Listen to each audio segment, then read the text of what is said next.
हाय। क्या हाल चाल है मेरे प्यारे प्यारे जीव जंतुओं, क्या हाल चाल है मेरे प्यारे प्यारे रसगुल्लास और रसगुल्लीस, क्या हाल चाल है मेरे प्यारे प्यारे भिंडी, मेरे प्यारे प्यारे शिमला मिर्च, मेरे प्यारे प्यारे गोभी। सर सब बढ़िया, सब मजे में। आज हम लोग क्या करने वाले हैं बेटा? आज हम लोग पीपीएम का लास्ट चैप्टर, यस दोस्तों, लास्ट चैप्टर करने वाले हैं जिसका नाम है यूनिट नंबर 5। वो करने वाले हैं दोस्तों। और लास्ट चैप्टर जो है ना वो वेरी वेरी वेरी इंपॉर्टेंट है, जो कि 30 मार्क्स तक का आ सकता है। देख सकते हैं आप, मैं इस बार मार्क्स भी लिखा हूं, 30 मार्क्स तक का आ सकता है। तो ये लास्ट चैप्टर अभी अपने लोग करने वाले हैं दोस्तों। इसका नाम है दोस्तों प्राइसिंग मैनेजमेंट। आप प्राइसिंग कहीं और भी पढ़े होंगे, एमएमएचआरए में भी आपने पढ़ा होगा, हो सकता है आपने सेम वन में भी पढ़ा होगा। दोस्तों बहुत इजी चैप्टर है, आइए फटाफट से इसको कंप्लीट करते हैं। पीपीएम का यूनिट नंबर 5। लेकिन बेटा अगर आप लाइक नहीं कर रहे हो, बहुत बुरा मान जाऊंगा मैं, बहुत पाप लगेगा आपको। एक टीचर इतना एफर्ट लगा के पढ़ा रहा है, मेरे को बहुत नींद लगी है, बहुत ज्यादा नींद लगी है। लेकिन फिर भी मैं आप लोगों को पढ़ाने का सोचा सोचा कि यूनिट नंबर 5 कंप्लीट कर दूं, उसके बाद आराम से सोऊंगा। लेकिन आप लोग अगर लाइक नहीं करोगे, सपोर्ट नहीं करोगे, कमेंट नहीं करोगे, शेयर नहीं करोगे, तो फिर कैसे चलेगा भाई? फटाफट से लाइक करो, जल्दी से लाइक करो, हाइप का बटन प्रेस करो, कमेंट एक कर दो। अगर आपको लगता है कि अभिषेक भैया ने पीपीएम बहुत बेहतरीन तरीके से कंप्लीट कर दिया, ऑलमोस्ट तो कंप्लीट ही है, अगर आपको लगता है अभिषेक भैया ने बहुत हेल्प किया है, तो आप एक कमेंट जरूर लिखो, शेयर करो हर एक कॉलेज ग्रुप में ये सब सारे वीडियोस। और दोस्तों बार बार आप लोगों को बोल चुका हूं कि संजीवनी बूटी कहां से मिल सकता है। संजीवनी बूटी आप लोगों को मिल सकता है टेलीग्राम ग्रुप से, टेलीग्राम ग्रुप से। ठीक है, तो आप टेलीग्राम ग्रुप में जाओ और संजीवनी बूटी को लो और पढ़ना स्टार्ट करो। चलो स्टार्ट करते हैं बेटा, आओ आओ स्टार्ट करते हैं। सबसे पहला क्वेश्चन है, व्हाट इज प्राइसिंग? प्राइसिंग का मतलब क्या होता है? प्राइसिंग का मतलब है जो सामान मैं बेच रहा हूं उसका प्राइसिंग सेट करना। जो सामान मैं बेच रहा हूं उसका प्राइस सेट करना, उसको उसको मैं बोलता हूं प्राइसिंग। मान लो ये कैलकुलेटर मैं बेच रहा हूं, इसका क्या प्राइस होगा उसको मैं अगर सेट कर रहा हूं, तो उसको बोलते हैं दोस्तों प्राइसिंग। जैसे मान लो ये बुक मैं बेचता हूं, ये बुक का मेरा क्या प्राइस होगा, जब मैं सेट करके आप लोगों को बोल देता हूं कि बुक का प्राइस होगा 499, तो इसको अपने लोग क्या बोलते हैं? प्राइसिंग। ठीक है, तो pricing means deciding the amount of money a customer has to pay to buy a product और सर्विसेज। तो एक कस्टमर को कितना पे करना है for a product and services, उसको बोलते हैं दोस्तों pricing. It is one of the most important part of the marketing as it affect sales, profit और कस्टमर सेटिस्फैक्शन। सही प्राइसिंग सेट करना बहुत बहुत बड़ा ये टास्क है दोस्तों। अगर मान लीजिए हमने आपका फीस रखा 1200, लेकिन अगर हमारा 1300 रुपये एक्टिवेशन कॉस्ट में लग रहा है, तो हमने क्या सही प्राइसिंग सेट किया? नहीं। मैं तो लॉस में चला जाऊंगा भाई, मेरे को तो 100 रुपए का लॉस हो जाएगा। हम कोर्स बेच रहे हैं 1200 का, लेकिन हमारा एक्टिवेशन कॉस्ट ही लग रहा है अगर मान लो 1300 का, तो क्या हम सही प्राइसिंग किए? बिल्कुल भी नहीं। आपको तो भैया 100 का नुकसान हो जाएगा, 100 रुपीज का नुकसान हो जाएगा, आप तो नुकसान में चले जाओगे। तो एक सही प्राइसिंग करना बहुत ज्यादा जरूरी है, और एक सही प्राइसिंग आपका सेल्स को अफेक्ट करता है, आपके प्रॉफिट को अफेक्ट करता है। आपने जितना अच्छा प्राइसिंग किया होगा उतना अच्छा आपका सेल्स होगा, उतना अच्छा आपका प्रॉफिट भी होगा, है ना? तो प्राइसिंग का मतलब क्या होता है? प्राइसिंग का मतलब ये डिसाइड करना, प्राइसिंग का मतलब ये डिसाइड करना कि तू जो सामान बेच रहा है, अरे भाई तू जो सामान बेच रहा है तेरा सामान का दाम कितना होगा? अरे तू जो सर्विस दे रहा है तेरा सामान का दाम, तेरा सर्विस का दाम कितना होगा?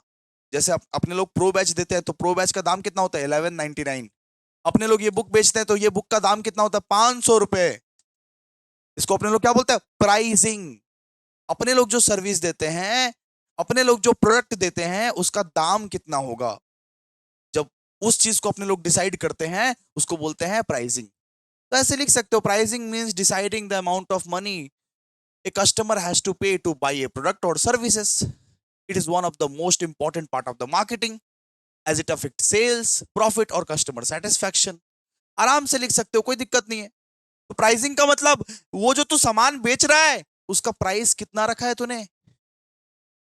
फिर दूसरा फिर दूसरा बोला है कि डिफाइन प्राइसिंग मैनेजमेंट।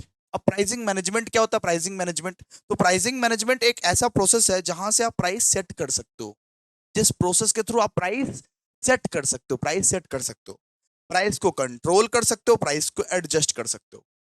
अब प्राइस को सेट करना, कंट्रोल करना, एडजस्ट करना किसको बोलते हैं भैया? प्राइस को सेट करना, कंट्रोल करना, एडजस्ट करना किसको बोलते हैं?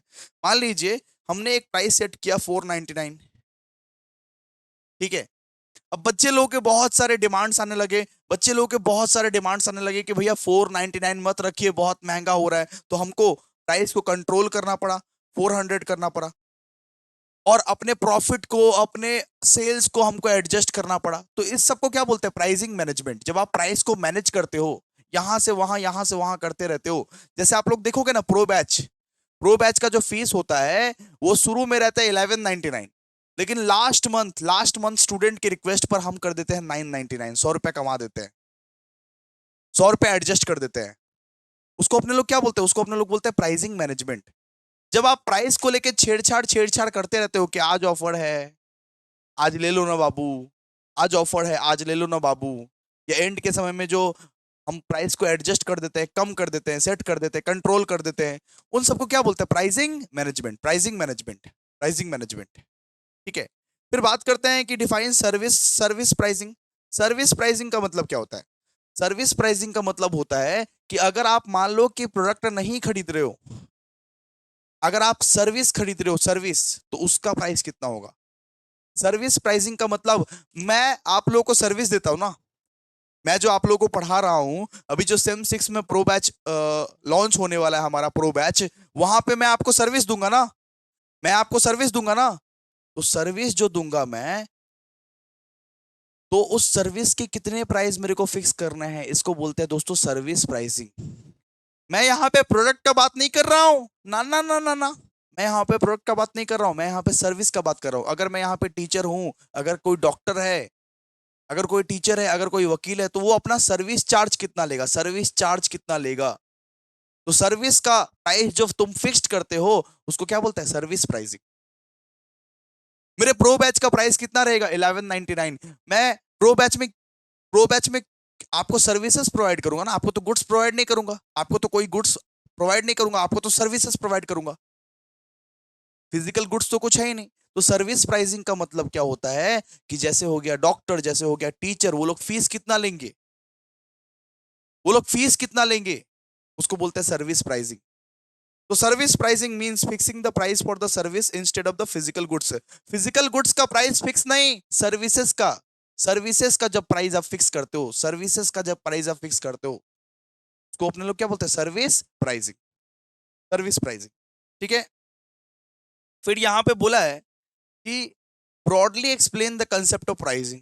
प्राइसिंग को थोड़ा ज्यादा बड़ा करके एक्सप्लेन अपने लोग को करना है। देखिए ना क्या लिखा हुआ है, वही तो है। प्राइसिंग का मतलब क्या है? प्राइसिंग का मतलब है आप जो सामान बेच रहे हो भाई साहब, ओ भाई साहब, आप जो सामान बेच रहे हो, आपका सामान का प्राइस कितना होगा, प्राइस सेट करना।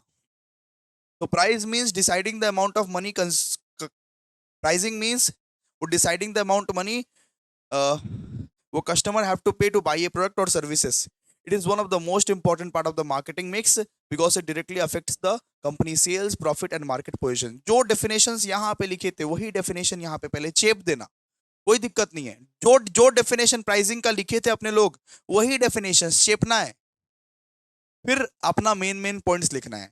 तो ये जो प्राइसिंग है वो मार्केटिंग मिक्स का सबसे मेन एलिमेंट है। आप लोग को बोले थे मार्केटिंग मिक्स में 4 पी आता है, आप लोगों को बोले थे कि नहीं, मार्केटिंग मिक्स में 4 पी आता है दोस्तों, प्रोडक्ट, प्राइस, प्लेस, प्रमोशन। तो प्राइसिंग जो है वो भी एक मेन एलिमेंट है, इंपॉर्टेंट एलिमेंट है 4 पी में। तो pricing is a important part of 4 Ps and helps. ठीक है। मार्केटिंग मिक्स का इंपॉर्टेंट इंपॉर्टेंट पी क्या है? मार्केटिंग मिक्स का इंपॉर्टेंट पी है प्राइसिंग। फिर source of revenue, source of revenue, actual पैसा कहां से आता है बताओ तो। आप मान लो कि आप मार्केटिंग मिक्स में 4 पी है, एक है प्रोडक्ट, एक है प्राइस, एक है प्लेस, एक है प्रमोशन। एक्चुअल पैसा कहां घुसता है? एक्चुअल पैसा कहां घुसता है? किस सोर्स से एक्चुअल पैसा घुसता है? प्राइसिंग से। जब आप प्राइसिंग सेट करते हो, जब आप प्राइसिंग सेट करते हो, तो उसी से पैसा आपके कंपनी में घुसता है। ये सोर्स ऑफ रेवेन्यू, प्राइसिंग को बोला जाता है source of revenue. Price is the only element in the marketing mix that brings money to the company. Price के वजह से आपके कंपनी में दोस्तों मनी आता है, सीधा सा बात है।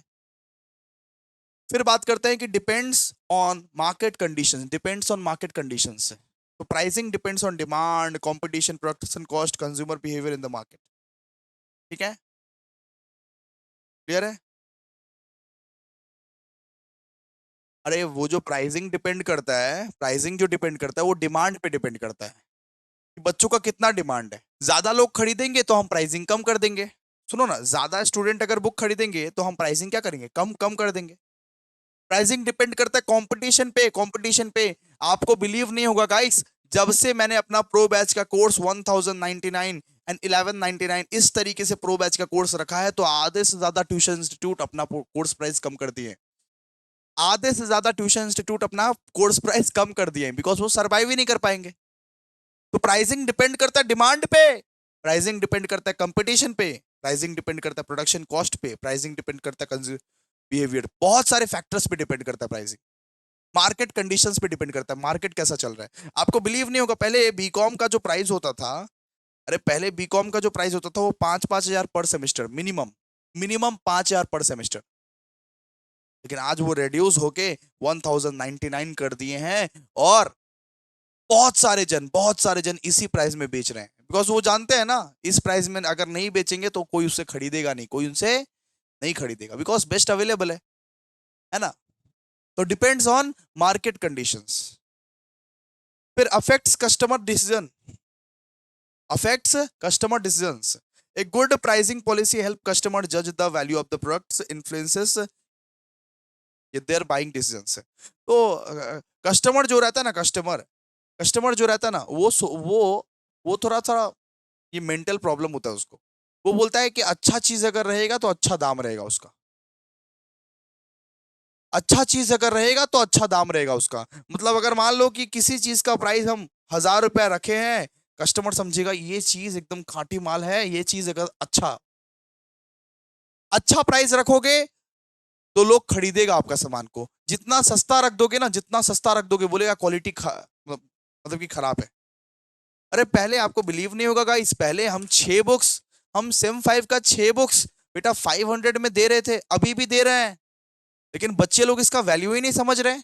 इतना अच्छा बुक, इतना अच्छा क्वालिटी, पूरा 6 बुक्स हम 500 में दे रहे हैं, कोई अपना कोई प्रॉफिट रख ही नहीं रहे, फिर भी बच्चे इसका वैल्यू नहीं समझ रहे। फिर भी उनको लेना होता है मार्केट का 800 रुपए वाला बुक्स ही, लेकिन आता है सब कुछ इसी में से, आता है सब कुछ इसी में से। लेकिन वही मार्केट का 800-900 रुपए वाला इतना मोटा मोटा बुक ही खरीदेगा वो लोग। वैल्यू नहीं समझता है ना, क्योंकि सस्ता है ये वाला। अगर प्राइसिंग सस्ता है आपका, बहुत हद से ज्यादा सस्ता है, तो उसका वैल्यू नहीं होता है। जब हम प्रो बैच लाए थे फर्स्ट टाइम 999 में, तब स्टूडेंट लोग वैल्यू ही नहीं करता था, बोलता था कि अभिषेक भैया इतना सस्ता कोर्स बेच रहा है, जरूर फालतू होगा कोर्स। लेकिन ऑनेस्टली वही लोग एंड में वन शॉट करने आता है। ठीक है, तो ये बात है नॉर्मली। ठीक है, अफेक्ट्स कस्टमर डिसीजंस। फिर help in competition, help in competition. Proper pricing helps A company face competition and maintain its position in the market. मतलब कि कंपटीशन में भी हेल्प करता है। अगर आप बहुत बढ़िया से प्राइसिंग किए हो, अगर आप बहुत अच्छे से प्राइसिंग किए हो, तो कॉम्पिटिटर को कंपटीशन देने में भी आपको हेल्प होता है। फिर अफेक्ट्स कंपनीज इमेज। अगर आप बहुत अच्छे से प्राइसिंग करते हो, अगर आप बहुत सुंदर तरीके से प्राइसिंग करते हो, तो कंपनी का इमेज भी उससे ग्रो करता है, इमेज भी उससे बढ़ता है। The price of the product reflects it quality and brand image. तो प्राइसिंग अगर ठीक ठाक करते हो तो कंपनी का इमेज भी बढ़ता है। ठीक है, मान लीजिए कि हम 1099 में कोर्स कोर्स आपको बेच रहे हैं, इस वजह से कितने लोग पढ़ रहे हैं, कितना अच्छा इमेज बन रहा है अपना। बीकॉम को इस लेवल पे लेके आ गया मैं, रेवोल्यूशन क्रिएट करके आ गया मैं। हमारे जैसे बहुत सारे टीचर्स हैं दोस्तों, जो लोग सस्ते सस्ते दाम में आप लोगों को पढ़ा रहे हैं, उन लोगों को आप इज्जत कीजिए। ठीक है, तो 1099 की वजह से घर घर का बच्चा बच्चा पढ़ पा रहा है, अभी उतना इफेक्ट नहीं पड़ रहा है उन लोगों को। लेकिन जब 5-5 हजार 10-10 हजार देना पड़ रहा था, तो कितना ज्यादा इफेक्ट पड़ रहा था। तो एक अच्छा प्राइस, एक अच्छा ब्रांड इमेज क्रिएट कर देता है। कभी कभी एक सुंदर प्राइस, एक अच्छा प्राइस एक ब्रांड इमेज क्रिएट कर देता है। अगर आप सही में ब्रांड बनना चाहते हैं तो किफायती दाम रखिए, अच्छा दाम रखिए, महंगा में मत बेचिए कोई सामान को, महंगा में मत बेचिए कोई सामान। ठीक है, क्लियर है? ये सब क्लियर है ना? लिख आप तो लिख लोगे ना आराम से। ठीक है, नेक्स्ट। नेक्स्ट बोला है कि briefly explain the objective of pricing. Pricing का उद्देश्य क्या है? प्राइसिंग का उद्देश्य क्या है? प्राइसिंग क्यों करते हैं? प्राइसिंग क्यों करते हैं? क्यों बेटा, क्यों क्यों प्राइसिंग क्यों कर रहे हैं? क्यों इस बुक का प्राइस सेट करना है? क्यों? उद्देश्य क्या है इसका? उद्देश्य क्या है? तो सबसे पहला उद्देश्य है टू अर्न प्रॉफिट। हम फ्री फ्री फंड में बेचेंगे तुमको बुक्स, हम फ्री फंड में देंगे तुमको क्लासेस। अगर हम फ्री क्लासेस देंगे, अगर हम सारा का सारा पूरा का पूरा सेमेस्टर फ्री में पढ़ा देंगे बेटा, तो आप एक लॉजिकल वे में सोचो कि हमारा खुद का घर कैसे चलेगा। मेरा खुद का घर, मेरा खुद का घर कैसे चलेगा? यूट्यूब में कुछ कुछ नहीं आता, यूट्यूब में कुछ भी नहीं आता। यूट्यूब में अगर बोले तो महीने के 3,000 या 5,000 आएंगे, वो भी एग्जाम टाइम में। इतना कम आता है। यूट्यूब कंटेंट क्रिएटर को वैल्यू ही नहीं करता। यूट्यूब कंटेंट क्रिएटर को कुछ वैल्यू ही नहीं समझता। यूट्यूब, यूट्यूब से कुछ नहीं आता है। तो अगर मैं पूरा का पूरा 6 महीना आप लोगों को पूरा यूट्यूब में ही पढ़ाऊं, तो मेरा खुद का घर कैसे चलेगा? ये सारे के सारे सेटअप कॉस्ट कैसे चलेंगे? संजीवनी बूटी कैसे बना पाऊंगा? आपके लिए जो इतना कुछ कर रहा हूं ना, वो नहीं कर पाऊंगा मैं। पॉसिबल ही नहीं रहेगा। फ्री में कैसे करें? पॉसिबल ही नहीं रहेगा ना, रिसोर्सेस चाहिए मेरे को। तो बेटा सबसे पहले earning profit is the motive. Earning profit is the motive. आप लोगों को जो प्रो बैच बेच रहा हूं, सत्य यही है कि मेरे को भी प्रॉफिट कमाना है। भले भले मैं आपसे बस 400-300 रुपए कमाऊंगा, भले मैं बहुत कम प्रॉफिट कमाऊंगा, लेकिन प्रॉफिट तो कमाना है ना, फिर तो मेरा घर चल पाएगा। वरना मैं अपना घर घर घर कैसे चलाऊंगा? वरना मेरा घर कैसे चलेगा बताओ ना। तो सबसे पहला ऑब्जेक्टिव रहता है प्राइसिंग का, टू अर्न प्रॉफिट। भैया आप प्राइस सेट क्यों करते हो? फ्री में क्यों नहीं बेचते हो? यही रीजन है, टू अर्न प्रॉफिट। मेरे को प्रॉफिट कमाना है।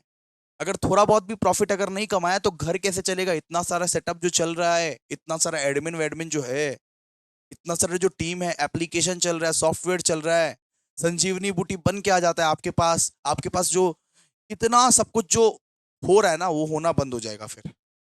तो थोड़ा सा भी पैसा हमको कमाना पड़ेगा इसके लिए, टू अर्न प्रॉफिट, सबसे पहला। फिर दूसरा, टू इंक्रीज सेल्स वॉल्यूम। तो प्राइसिंग का मेन मोटिव ये भी रहता है टू इंक्रीज सेल्स वॉल्यूम। अब देखो ना, अब कहीं ना कहीं ये बात भी सच्चाई है कि मैंने 1,099 प्राइजेस को बहुत किफायती प्राइस रखा, इसी वजह से इतने सारे बच्चे आ रहे हैं। बहुत सारे लोग जलते हैं, इतने सारे बच्चे कैसे आ गए? इतने सारे बच्चे इसलिए भी तो आए क्योंकि मैं अच्छा पढ़ाता हूं भाई। इतने सारे बच्चे हमारे पास, 2-2 हजार 3-3 हजार बच्चे इसीलिए भी तो पढ़ते हैं क्योंकि हम अच्छा पढ़ाते हैं। कहीं ना कहीं आपको अभिषेक भैया अच्छा लगता है, वरना प्राइस मैटर नहीं करता। अगर हम गंदा पढ़ाते ना तो आप इस प्राइस में भी नहीं खरीदते। आपको हम फ्री में भी पढ़ाने आते यूट्यूब पे, आप नहीं देखते मेरा वीडियो अगर हम गंदा पढ़ाते तो सबसे पहला ऑब्जेक्टिव होता है प्राइसिंग का, टू अर्न प्रॉफिट। दूसरा, टू इंक्रीज सेल्स वॉल्यूम, कि मेरा सेल्स को बढ़ाना है मेरे को, इसीलिए मैंने कम प्राइस रखा है। मैं अपना प्राइसिंग को कुछ इस कदर सेट करूंगा कि मेरा सेल्स बढ़ जाए। हाँ, वही मेरा मोटो है। फिर थर्ड, कि टू फेस कंपटीशन। मार्केट में इतने सारे जो कंपटीशन है, मेरे कॉम्पिटिटर्स को मेरे को फेस करना पड़ेगा ना। मेरा कॉम्पिटिटर्स को मेरे को फेस करना पड़ेगा ना, कि कोई मेरे से ज्यादा आगे ना बढ़ जाए, आगे ना निकल जाए। इसके लिए भी प्राइसिंग जरूरी है। अगर मान लीजिए कोई मेरा कॉम्पिटिटर, सुनिए ना, अभी अभी हो रहा है। अरे पहले बीकॉम के कोर्सेस आप बिलीव नहीं करोगे, 5,000 या 4,000 से नीचे जाता ही नहीं था। अभी मैं रिसेंटली देख रहा हूं कि जब से मैंने 1199 एंड 1099 का कोर्सेस चालू किया है, ये तब से सारे के सारे टीचर्स लोग अब धीरे धीरे कम करते जा रहे हैं, कम कम करते जा रहे हैं। अच्छी बात है, बहुत अच्छी बात है। ऐसा ही कम होना चाहिए। मैं तो भाई स्टूडेंट के फेवर में बोलता हूं, ऐसा ही कम होना चाहिए। हम लोग खान सर की फिलोसफी पे चलते हैं कि एजुकेशन एजुकेशन कोई धंधा नहीं है, एजुकेशन कोई बिजनेस नहीं है। एजुकेशन को बिजनेस ना बनाए प्लीज। रीजनेबल रीजनेबल प्राइसेस में कोर्सेज को बेचे। ठीक है, तो क्या, टू फेस कंपटीशन। फिर फिर to create market image, to create market image, इसलिए भी जरूरी है प्राइसिंग, इसलिए भी जरूरी है कि मार्केट में मेरे को इमेज क्रिएट करना है, मार्केट में मेरे को अपना इमेज क्रिएट करना है, ब्रांड इमेज क्रिएट करना है, ठीक है। फिर टू अचीव मार्केट, ठीक है, यहां पे लिखिए टू अचीव न्यू बायर्स, यहां पे लिखिए टू अचीव न्यू बायर्स, तो टू अचीव न्यू बायर्स, ठीक है। अगर आप इफेक्टिव अच्छा प्राइसिंग सेट करोगे ना, अच्छा प्राइसिंग सेट करोगे तो नए नए बायर्स आएंगे, नए नए बायर्स आके आपसे खरीदेंगे, नए नए बायर्स आएंगे, नए नए बायर्स आपसे खरीदेंगे। फिर टू इंश्योर कंज्यूमर सेटिस्फैक्शन, तो टू इंश्योर कस्टमर सेटिस्फैक्शन, ठीक है। तो प्राइसिंग इसलिए भी किया जाता है कि कस्टमर मेरा सेटिस्फाई रहे, उसके नीड्स फुलफिल हो पाए। प्राइसिंग कुछ इस कदर करो कि कस्टमर को महंगा ना लगे, ना ही ज्यादा सस्ता लगे, ना ही ज्यादा महंगा लगे, ना ही ज्यादा सस्ता लगे, वो एफोर्ड कर पाए। सबसे पहले टू इंश्योर कस्टमर सेटिस्फैक्शन, इसीलिए हम लोग प्राइसिंग करते हैं, क्या। फिर यहां पे बोला हुआ है number 3, what are the important feature of pricing as an element of marketing mix.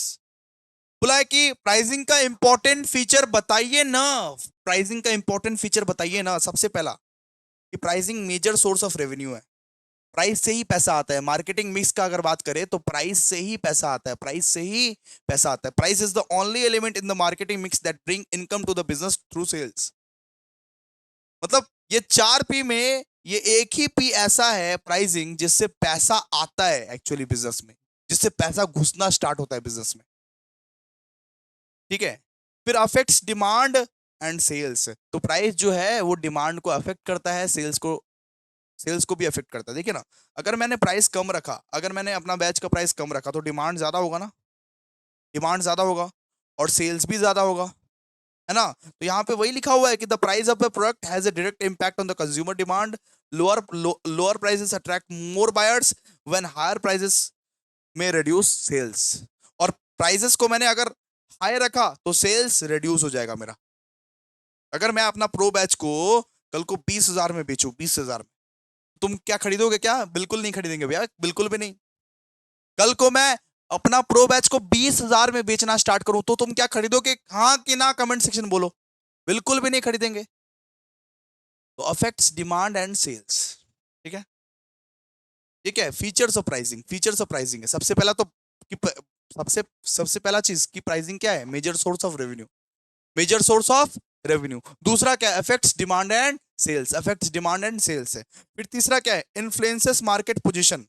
तो प्राइस जो है ना, प्राइस वो मार्केट को पूरा बदल देता है, प्राइसेस की वजह से मार्केट का पूरा पोजीशन, ठीक है। तो ये pricing help to decide the position of the product in the market. High prices so premium quality, while low prices attract in the middle or lower income growth group, ठीक है। मतलब किसी भी चीज का दाम, किसी भी चीज का दाम इंडिया में अगर ज्यादा हो तो उसको प्रीमियम क्वालिटी का माना जाता है। जैसे मान लीजिए ये आईफोन है, आईफोन, आईफोन का दाम अगर 1.5 लाख रुपए है तो आप बोलते हो wow so premium, wow so premium. उसको जो बहुत महंगा महंगा रहता है, या तो आप उसको किडनी बेच के खरीदते हो, या तो सिर्फ उसको अमीर लोग खरीदता है। गरीब लोग किडनी बेच के खरीदता है, अमीर लोग ऐसे ही खरीदता है, ठीक है। तो इंडिया में 2 टाइप के प्रोडक्ट रहते हैं। एक तो रहता है प्रीमियम टाइप के प्रोडक्ट जिसके हाई प्राइसेस रहते हैं, वो या तो अमीर लोग खरीदेंगे या तो गरीब लोग खरीदेंगे, तो कर्ज वर्ज लेके खरीदेंगे। और एक रहता है लो प्राइजेस का चीज। लो प्राइजेस का चीज किसको ज्यादा अट्रैक्ट करता है? मिडिल और लोअर इनकम ग्रुप को। जिसका इनकम 10,000 20,000 मिडिल क्लास का लोग है, उसको सिर्फ लो प्राइजेस का ही गुड्स अट्रैक्ट करता है, ठीक है। और मान लीजिए बहुत ज्यादा अमीर इंसान है, उसको ना सस्ता सस्ता चीज से कोई मतलब नहीं है। जो बहुत अमीर है ना, उसको ना सस्ता चीज एकदम पसंद नहीं है, सस्ता चीज एकदम पसंद नहीं है। वो आईफोन वो चाहेगा, सिर्फ वो सिर्फ ब्रांडेड चीज चाहेगा। बोलेगा हमको ब्रांडेड चाहिए, हमको सस्ता चीज एकदम पसंद नहीं है, घटिया लगता है सस्ता चीज, जो बहुत ज्यादा अमीर होता है। तो लोअर प्राइस किसको ज्यादा अट्रैक्ट करता है? लोअर प्राइस अट्रैक्ट करता है मिडिल और लोअर इनकम ग्रुप को। और हाई प्राइस किसको अट्रैक्ट करता है? हाई प्राइस हायर इनकम वाले ग्रुप को अट्रैक्ट करता है ज्यादा, ठीक है। फिर फ्लेक्सिबल एलिमेंट, तो प्राइस क्या है? फ्लेक्सिबल है, प्राइस हमेशा चेंज होता रहता है, प्राइस हमेशा चेंज होता रहता है। जैसे अपना जो प्रो बैच है स्टार्टिंग से एंड तक उसका दाम रहेगा 1199। और एंड में 15 दिन पहले किसी किसी का आंख जगता है, उस समय में हम कर देंगे 999। एंड में 15 दिन पहले हम कर देंगे 999, पूरा सेमेस्टर रखेंगे 1199। तो प्राइस क्या है, प्राइस हमेशा चेंज होता रहता है, प्राइस चेंज होता रहता है depending upon the competition, depending upon the consumer demand, depending upon the market condition. ठीक है। फिर फिर प्राइस जो है वो कंपटीशन में आप लोगों को हेल्प करता है। प्रॉपर प्राइसिंग अगर करोगे तो प्रॉपरली कंपीट कर पाओगे, प्रॉपर प्राइसिंग अगर करोगे प्रॉपरली कंपीट कर पाओगे। कोई अगर मान लो कोर्सेस बेच रहा है 2000 का, तो मेरे को उससे कम का कोर्सेस बेचना है। कोई मान लो अगर कोर्सेस कोर्सेस बेच रहा है मान लो सिर्फ 100 रुपए का, कोई मान लो कि कोर्सेस कोर्सेस बेच रहा है 100 रुपए का और उसमें दम भी है, वो अच्छा पढ़ाता भी है, तो हमको भी उसके ही लगभग लगभग कोर्सेस को बेचना है। ठीक है। अब वो बात है कि वो जो 100 रुपए में कोर्स बेच रहा है वो अच्छा पढ़ाता भी है कि नहीं, कुछ कुछ क्वालिटी वॉलिटी है कि नहीं उसमें। ठीक है। तो हेल्प इन कंपटीशन, तो proper pricing allows a company to compete effectively with other firms in the market.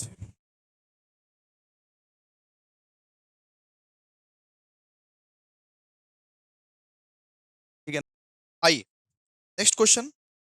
Next question बोला है कि discuss the concept of pricing in international marketing. हम लोगों को बोला है कि discuss the concept in pricing in international context. जब आप इंटरनेशनल मार्केट में प्राइसिंग करते हो तो इसका क्या कंटेक्स्ट है। तो international pricing means deciding the price of goods and services for foreign market. मान लीजिए कि ये बुक मैं इंडिया में बेच रहा हूं, लेकिन यही बुक मैं अगर फॉरेन में बेचूंगा तो इसका प्राइस क्या होगा, वो डिसाइड करना बोलते हैं इंटरनेशनल प्राइसिंग।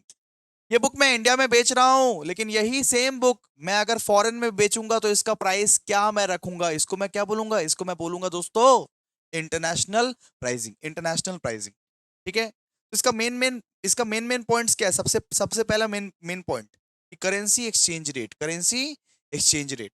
तो प्राइसिंग सॉरी कि prices in international market depend on charges in foreign currency values which can affect profit and cost. अब देखिए ये बुक ये बुक इंडिया में मैं 500 में मैं ये बेच रहा हूँ। ठीक है। ये बुक इंडिया में मैं ये 500 में बेच रहा हूँ। ठीक है।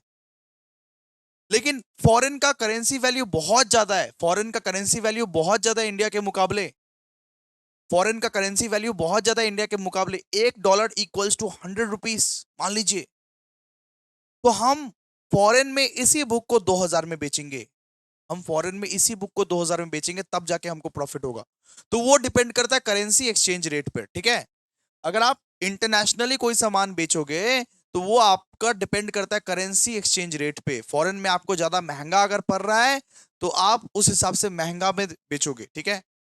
फिर बात करते हैं गवर्नमेंट रूल्स एंड टैक्सेस, मतलब कि गवर्नमेंट जितना ज्यादा टैक्स लेगा उतना ज्यादा आप कॉस्ट को बढ़ाओगे, जितना ज्यादा टैक्स लेगा उतना ज्यादा कॉस्ट को बढ़ाओगे। तो every country has it own tax loss, import duties and price location which companies must follows.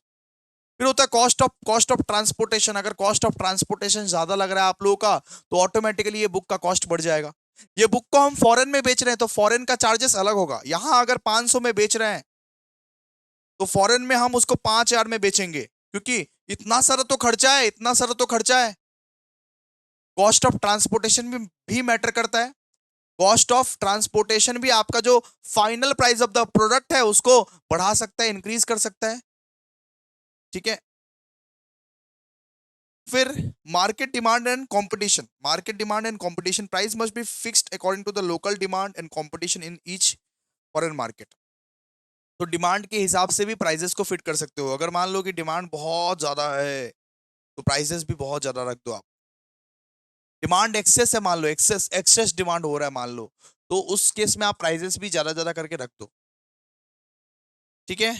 International marketing में मतलब मान लो कि फॉरेन में मेरे इस बुक का बहुत ज्यादा डिमांड है, तो हम इसको महंगे में बेचेंगे, हम इसको महंगा में बेचेंगे। ठीक है। तो मार्केट डिमांड एंड कंपटीशन पे भी डिपेंड करता है ये सब सब चीज।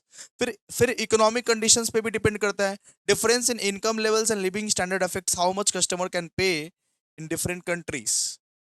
तो हर एक कंट्री का अपना अपना बजट होता है, हर एक कंट्री का अपना अपना बजट होता है कि कैसा कंट्री है, गरीब गरीब कंट्री है या अमीर कंट्री है, अगर वो कंट्री गरीब है, अगर ये वो तू एक गरीब कंट्री में ये बेचना चाहता है तो वो हमेशा कम कम पे करेगा। अगर वो अमीर कंट्री है, ऑलरेडी वो डेवलप्ड कंट्री है, अगर मान लो कि वो अंडर डेवलप्ड कंट्री है, सुनो ना, जिस कंट्री में मैं ये बुक बेचना चाहता हूं, अगर मान लो वो अंडर डेवलप्ड कंट्री है तो वो कम पे करेगा, लेकिन वो अगर डेवलप्ड कंट्री है तो वो ज्यादा पे करेगा, सीधा सा बात है। तो वो डिपेंड करता है country to country, country to country की कंट्री में इकोनॉमिक कंडीशन कैसा है, उस हिसाब से वो पे करेगा। फिर ये pricing strategy, so company use strategies like uniform pricing, market based pricing, cost based pricing, ये सब वो प्राइसिंग यूज कर सकता है। ठीक है, ये सब ये सब स्ट्रैटेजी यूज कर सकता है। इंटरनेशनल मार्केट में अगर कुछ भी चीज बेचना है तो ये सब स्ट्रैटेजी वो यूज कर सकता है। ठीक है, क्लियर है आप लोगों को? ठीक है, आइए।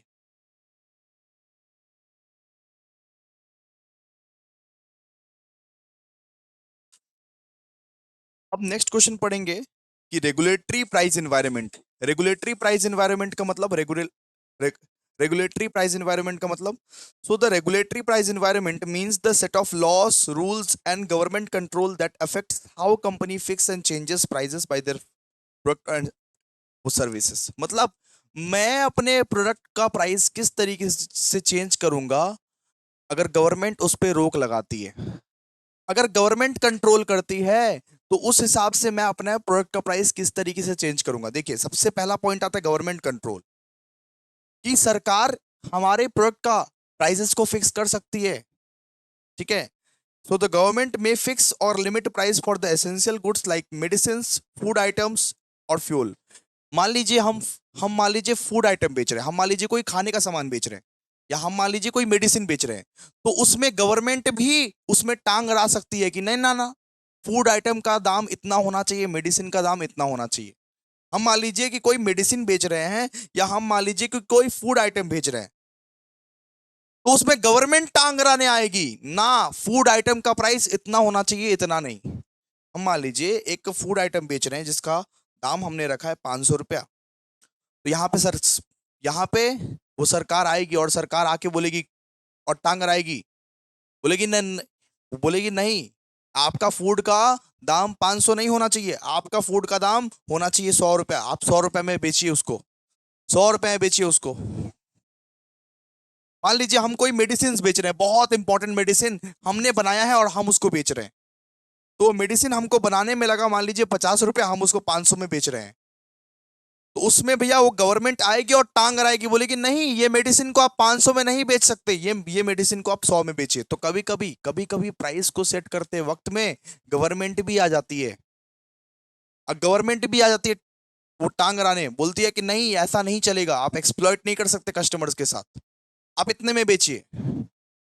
फिर fair fair competition, law such as law such as competition act 2002 prevent companies from forming cartels और फिक्सिंग प्राइस टुगेदर। ठीक है, तो फेयर फेयर कंपटीशन का मतलब क्या होता है? फेयर कंपटीशन का मतलब कि आप इस कदर प्राइसेस फिक्स कीजिए कि कॉम्पिटिटर्स लोगों का भी घर चल सके,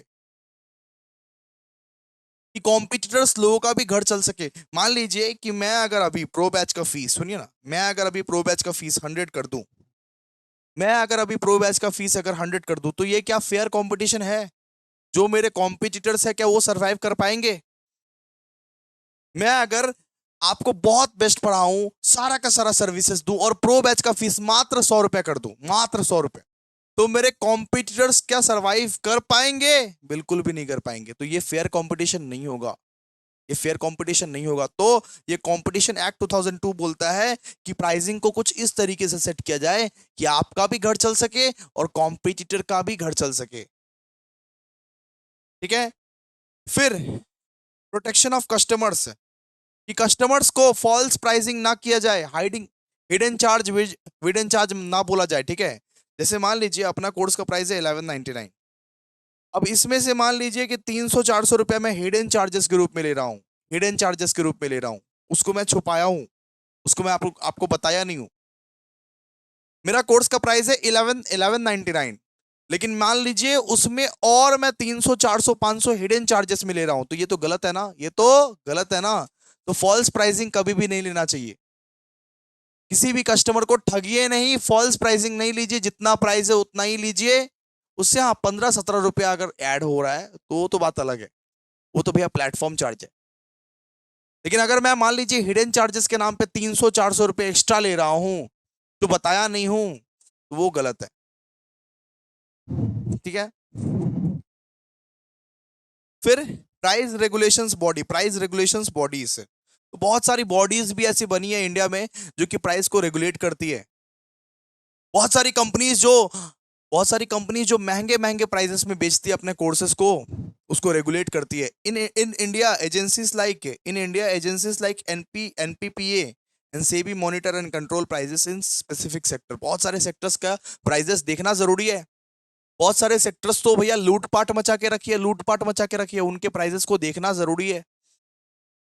and social and economic stability, regulation prices in controlling inflation and maintaining price stability for basic goods and services. तो प्राइस को रेगुलेट करना बहुत ज्यादा जरूरी है, वरना इन्फ्लेशन आ जाएगा और प्राइस स्टेबल नहीं रहेगा। प्राइस को मेंटेन करना बहुत ज्यादा जरूरी है, वरना इन्फ्लेशन आ जाएगा और प्राइस स्टेबल नहीं रहेगा। ठीक है। फिर बात करते हैं सर्विस प्राइसिंग। अब सर्विस प्राइसिंग क्या होता है? मान लीजिए मैं सर्विस आपको बेच रहा हूं, मैं आपको सर्विस ही दे रहा हूं ना, मैं जो टीचिंग कर रहा हूं मैं तो आपको सर्विस ही दे रहा हूं।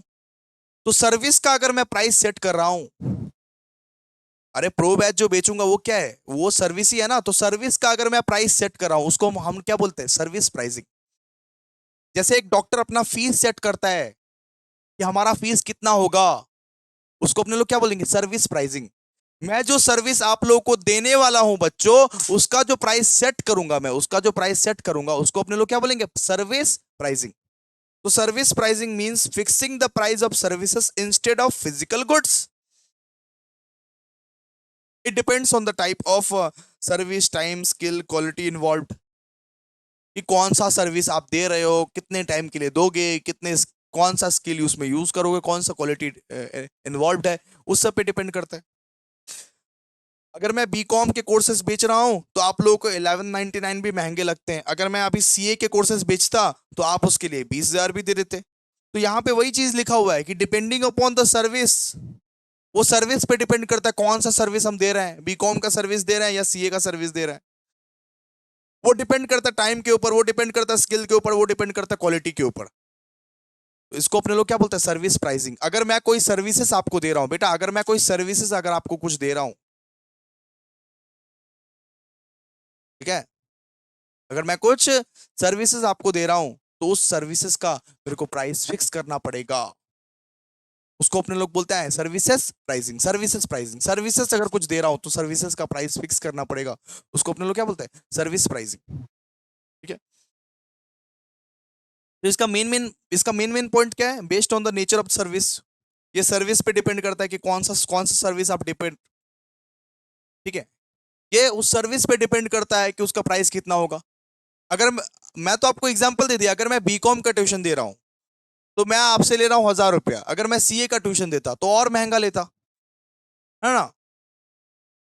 तो वो सर्विस पे डिपेंड करता है कि वो सर्विस मेडिकल वाला सर्विस है, ट्रांसपोर्ट वाला सर्विस है, एजुकेशन वाला सर्विस है, कौन सा कोर्स है, किसके लिए मैं पढ़ा रहा हूं, उसके हिसाब से प्राइस सेट होता है, उसके हिसाब से प्राइस सेट होता है। फिर बात करते हैं depends on time and effort, कि कितना टाइम दे रहा हूं, कितना एफर्ट दे रहा हूं, उसके हिसाब से भी प्राइस सेट होता है, उसके हिसाब से भी प्राइस सेट होता है।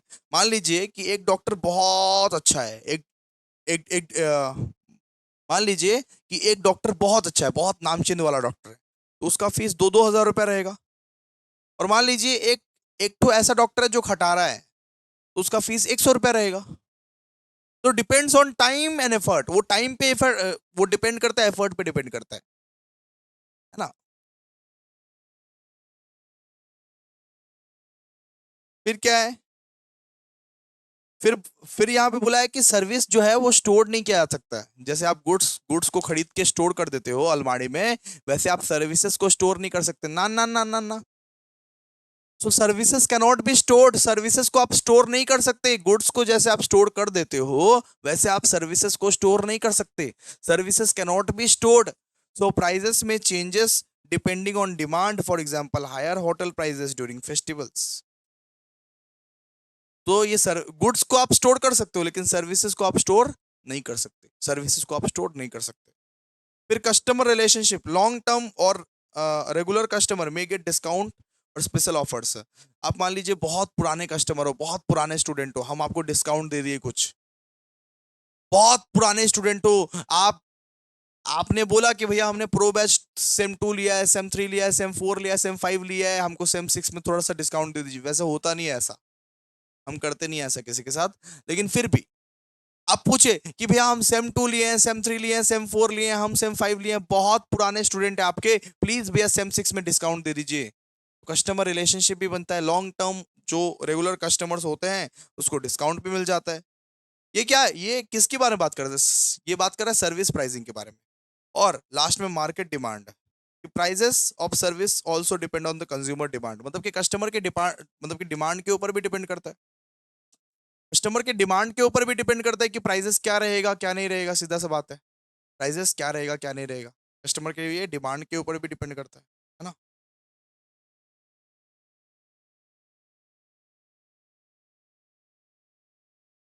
चलो आओ फटाफट से।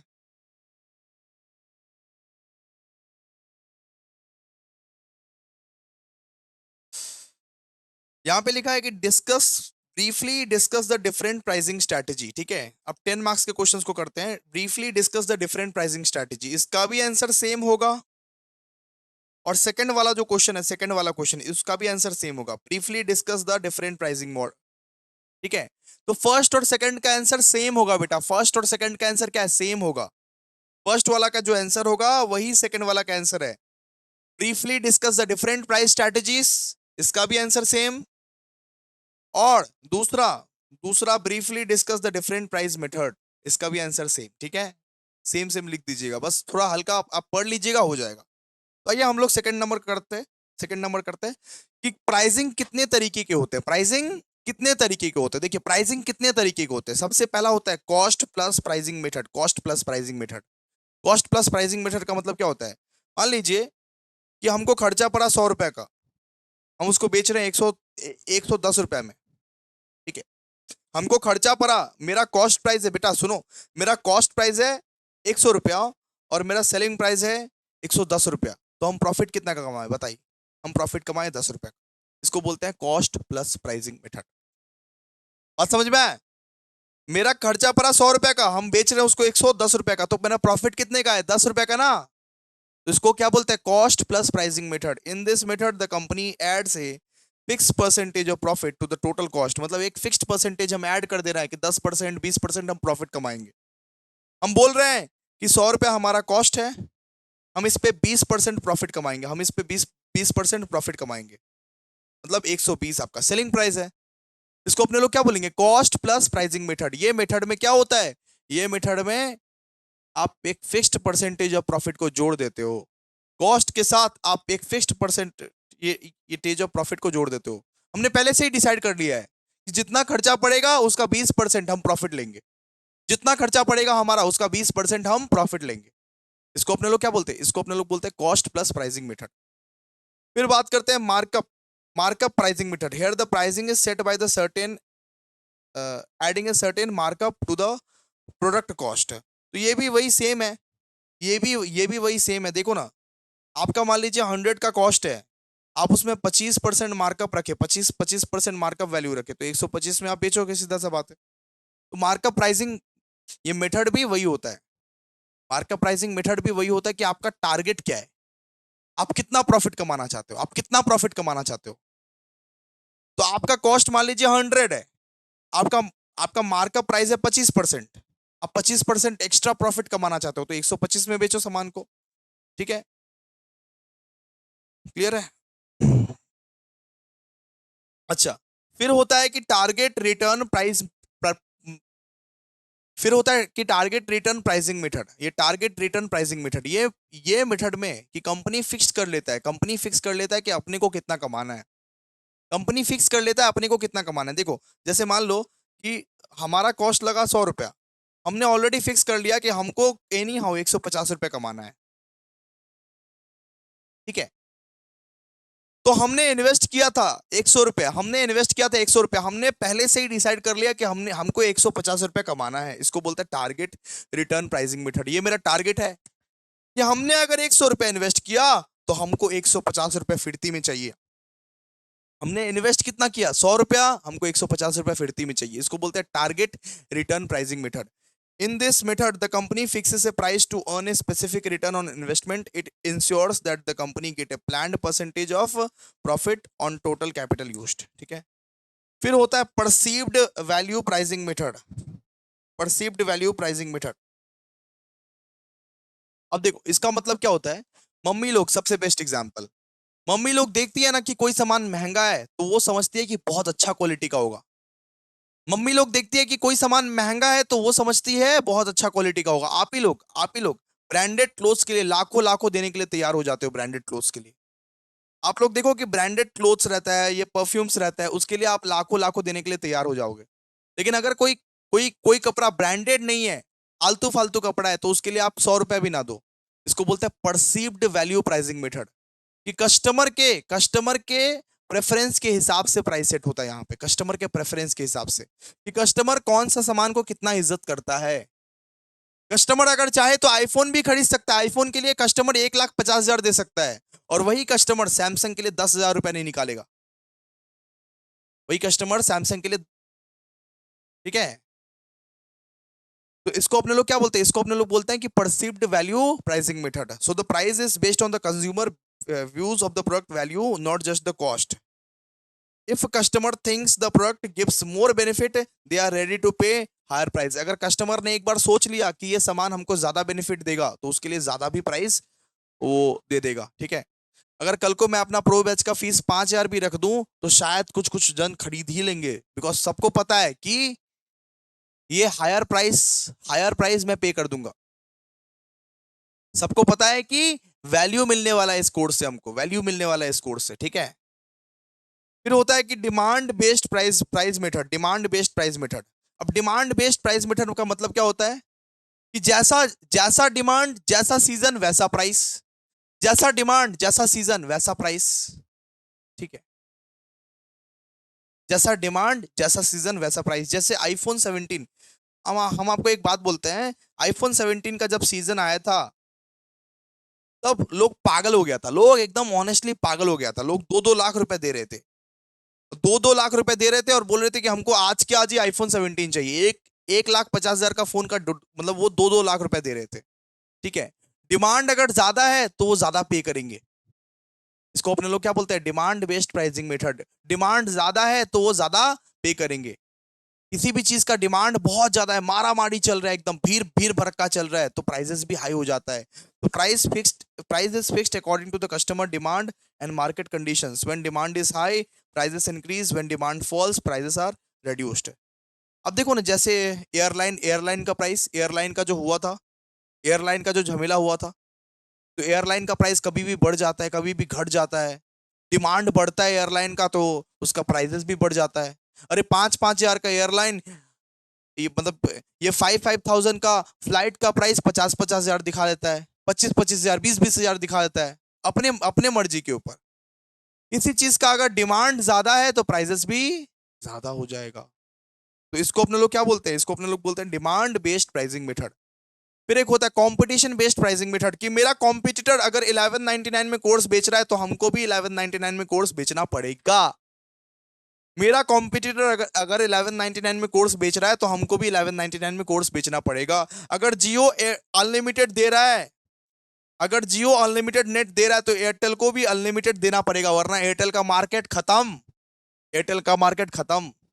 तो जब हम लाए था ना 1199 का कोर्स, सबको ही लेके आ गया वापस। सब अभी वही सब अभी वही प्राइस पे बेच रहा है, बिकॉज वो जानता है ना कि मार्केट खत्म हो जाएगा फिर ऐसा करने। ठीक है। अगर जियो अनलिमिटेड दे रहा है तो एयरटेल को भी अनलिमिटेड देना पड़ेगा, देना पड़ेगा।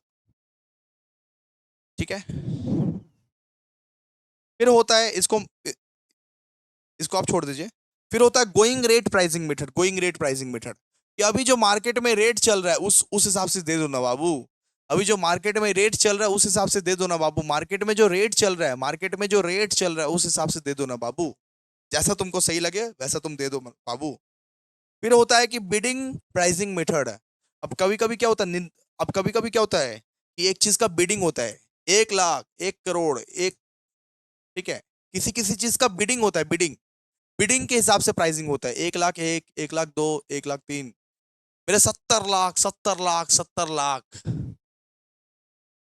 कभी कभी बिडिंग होता है, नीलामी होता है, नीलामी के हिसाब से प्राइसिंग होता है।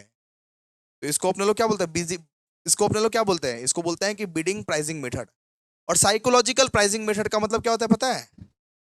कोर्सेज का प्राइस क्या, 999, 1099, 1199, ठीक है।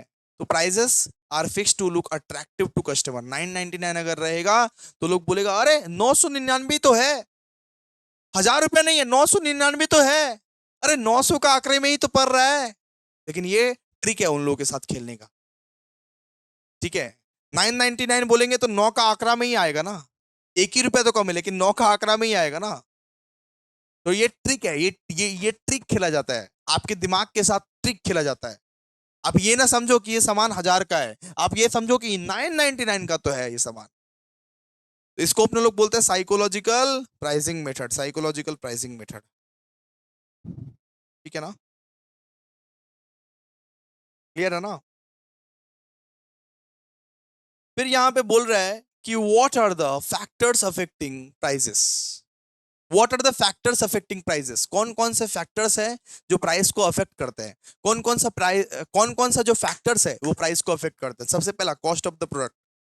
अगर मान लीजिए कि मैं अगर मान लीजिए कि ये बुक बनाने में मेरे को ज्यादा खर्चे पड़ रहे हैं, ये बुक बनाने में मेरे को 600 पड़ रहे हैं, तो क्या मैं 500 में बेच सकता हूँ ये बुक? ये बुक बनाने में मेरे को 600 पड़ रहा है तो क्या मैं 500 का बेच सकता हूँ बुक? नहीं नहीं, ना ना ना, फिर मैं 1000 रुपया कर दूंगा बुक का, फिर मैं अपना दाम बढ़ा दूंगा बुक का। इसको बोलते हैं कॉस्ट ऑफ द प्रोडक्ट। सबसे पहला फैक्टर आता है कि आपका खर्चा बढ़ेगा तो आप दाम बढ़ा दोगे सामान का, आपका खर्चा बढ़ेगा तो दाम बढ़ा दोगे सामान का। फिर आता है डिमांड।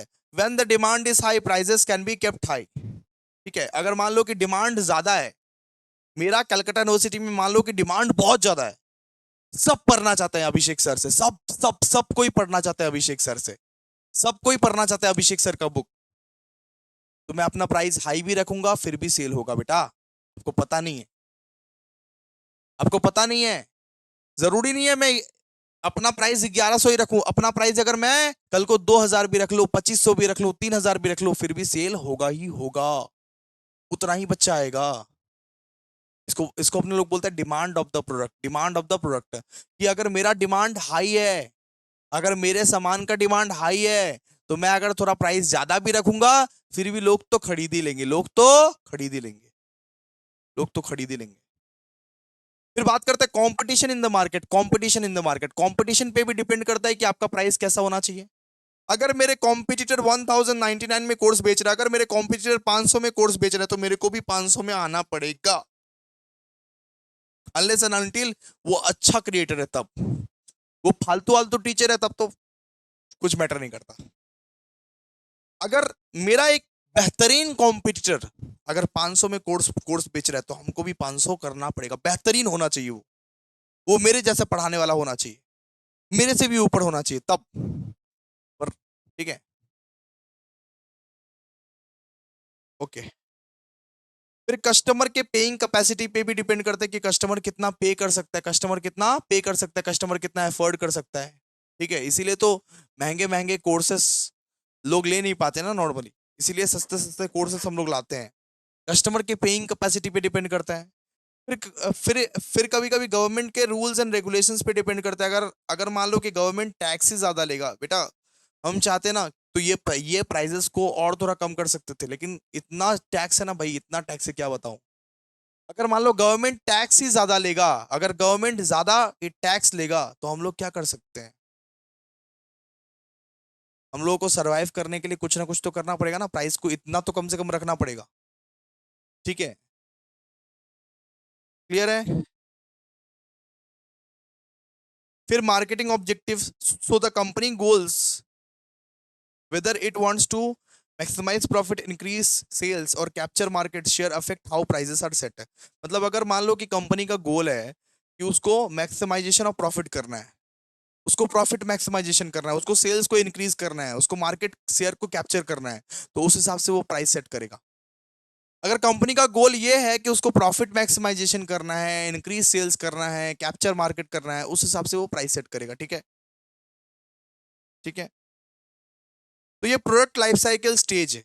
तो आपका जो पीएलसी स्टेज रहता है, इंट्रोडक्शन, स्टेबल, मैच्योरिटी, वो सब स्टेजेस में भी आप प्राइसेस को डिसाइड कर सकते हो।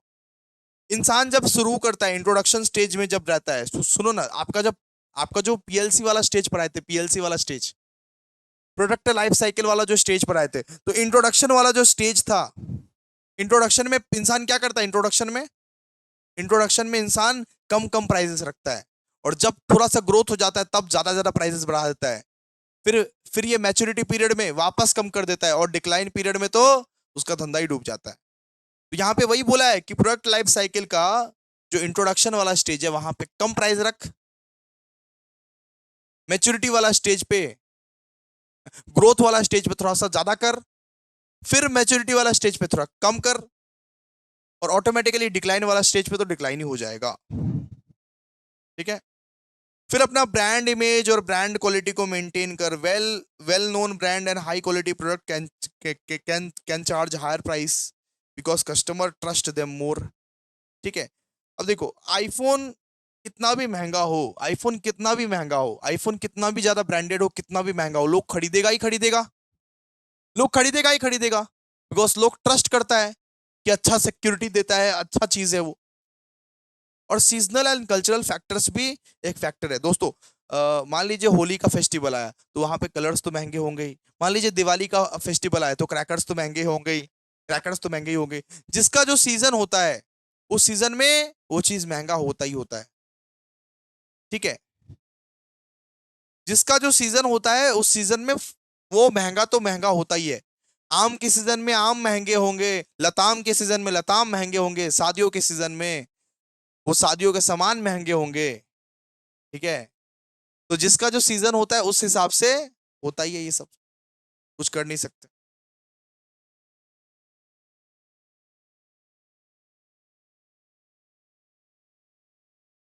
ठीक है ना।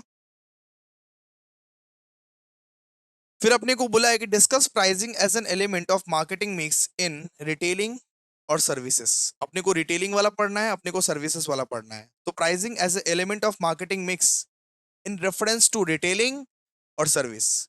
तो अपने लोग सबसे सबसे पहले पढ़ते हैं प्राइसिंग इन रिटेलिंग के बारे में, कि रिटेलिंग में प्राइसिंग कितना ज्यादा इंपॉर्टेंट मैटर करता है। लास्ट क्वेश्चन है, लास्ट क्वेश्चन है, लास्ट क्वेश्चन है ये वाला, कि रिटेलिंग के सेक्टर में प्राइसिंग कितना इंपॉर्टेंट मैटर करता है, कितना इंपॉर्टेंट मैटर करता है प्राइसिंग इन रिटेलिंग।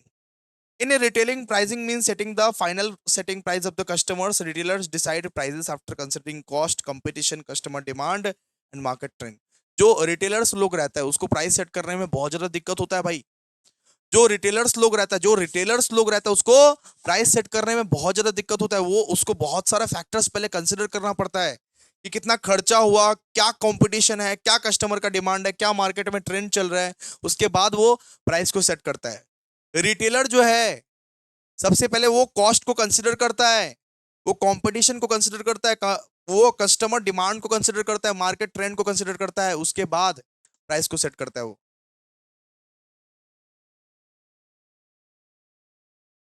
ठीक है। फिर features and importance, feature and importance एक ही बात है, एक ही बात है। फीचर पूछा या इंपॉर्टेंस पूछा, एक ही लिखना है इसमें। ठीक है, एक ही लिखना है इसमें। तो प्राइस इन रिटेलिंग जो है ना वो कस्टमर के बिहेवियर के ऊपर डिपेंड करता है, कस्टमर के बिहेवियर के ऊपर, based on customer behaviour. Retail prices are set to match customer expectation and attract demand.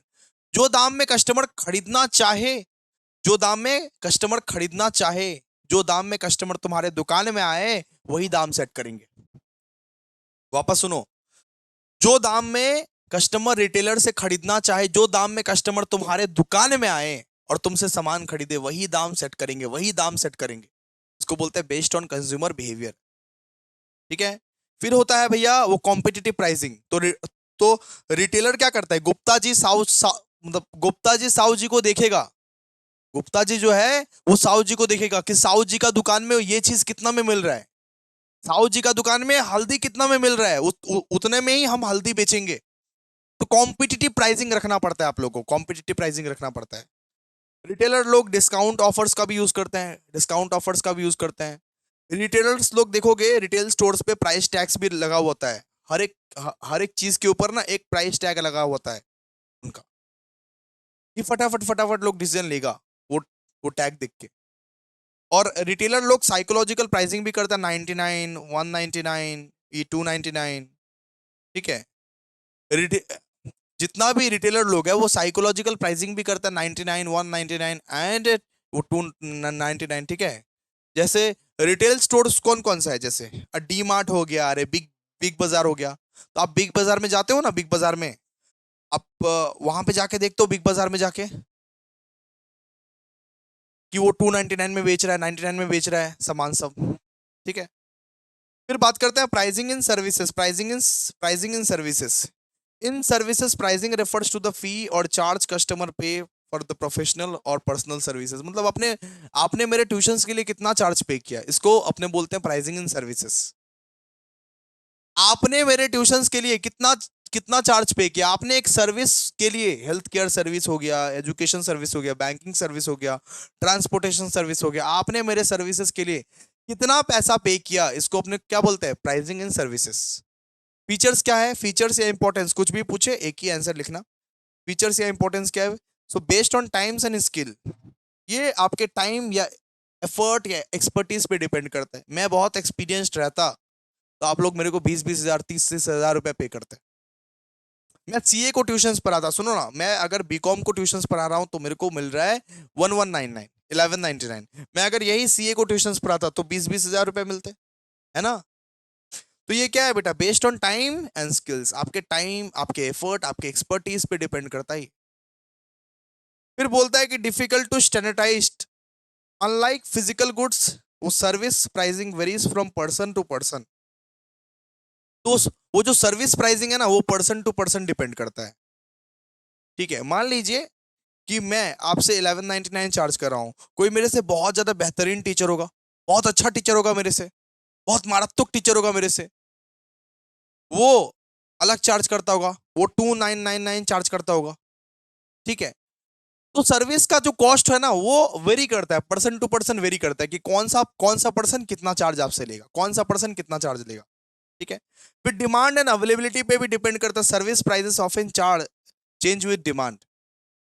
ठीक है, अरे भैया सर्विस सर्विस प्राइस जो है वो डिमांड पे भी चेंज होता है नॉर्मली। ठीक है, मैं तो बोला कि अगर अभी का जो सेम 5 का जो डिमांड देख रहा हूँ, सेम 5 का जो डिमांड देख रहा हूँ, अगर मैं अपने कोर्सेज का प्राइस को 5000 भी कर दूं, फिर भी बच्चे आएंगे, फिर भी बच्चे लेंगे, फिर भी बच्चे लेंगे, फिर भी डिमांड तो रहेगा ही रहेगा बेटा।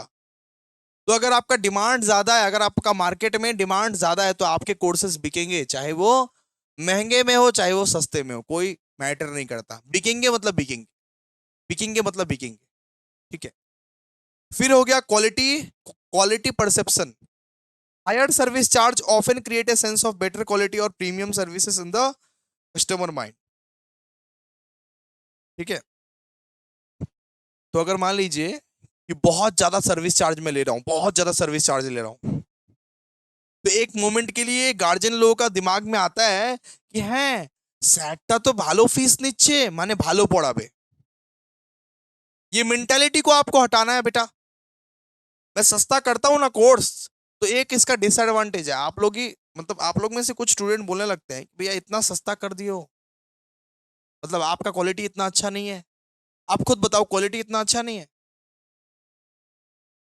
तो क्वालिटी को आप परसेप्शंस कर लेते हो। तो वो जैसे कि টিপিক্যাল গার্জিয়ানস बोलते हैं ना, ও ইনি এই স্যার তো শুধু 1000 টাকা নিচ্ছে, 1000 টাকায় কি এত ভালো পড়াবে, ওই স্যারটা তো 10,000 টাকা নিচ্ছে, ওই স্যার দিয়ে পড়।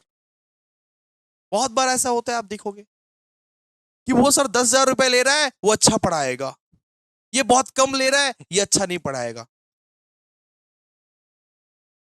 बहुत बार आप क्वालिटी का परसेप्शन कर लेते हो कि जो बहुत ज्यादा अच्छा प्राइस लेता है वो अच्छा ही चीज देगा, ठीक है। फिर रिलेशनशिप बेस्ड प्राइसिंग भी होता है। सर्विस प्रोवाइडर में ऑफर डिस्काउंट और स्पेशल रेट्स, ठीक है। अगर मान लीजिए आप मान लीजिए कि कोई स्टूडेंट आया, आपको तो एग्जांपल दिए, कोई स्टूडेंट आया और बोला कि भैया हम सेम 2 से आपसे क्लास ले रहे हैं, सेम 2 सेम 3 सेम 4 सेम 5 सब लिए आपसे क्लास, सेम 6 में हमको थोड़ा सा डिस्काउंट दे दीजिए ना भैया प्लीज, सेम 6 में हमको थोड़ा सा डिस्काउंट आप दे दीजिए थोड़ा सा। तो इसको अपने लोग क्या बोलते हैं, रिलेशनशिप बेस्ड प्राइसिंग। हम बोलते हैं ठीक है कोई बात नहीं, आप 100 रुपीज 50 रुपीज कम दो, 50 रुपीज कम दो, 100 रुपीज कम दो, उसको अपने लोग क्या बोलेंगे, relationship based pricing, relationship based pricing, ठीक है। क्लियर है ना? ओके। तो इतना आप पढ़ लीजिएगा, हो जाएगा दोस्तों। Thank you so much. आज का सेशन यहीं पे खत्म करते हैं। Bye bye, good night and take care. And please guys, अगर आपको लगा कि अभिषेक भैया पीपीएम को खत्म करने में बहुत हेल्प कर पाए, नींद लगा है, बहुत तेज नींद लगा है, अगर आपको लग रहा है कि अभिषेक भैया बहुत ज्यादा मेहनत किए हैं, तो प्लीज एक कमेंट तो बनता है मेरे लिए, एक कमेंट तो बनता है, एक कमेंट तो डिजर्व करता हूँ मैं मैन, कमेंट तो मैं डिजर्व करता हूँ। Thank you so much guys, thank you so much. चलिए bye bye, good night and take care.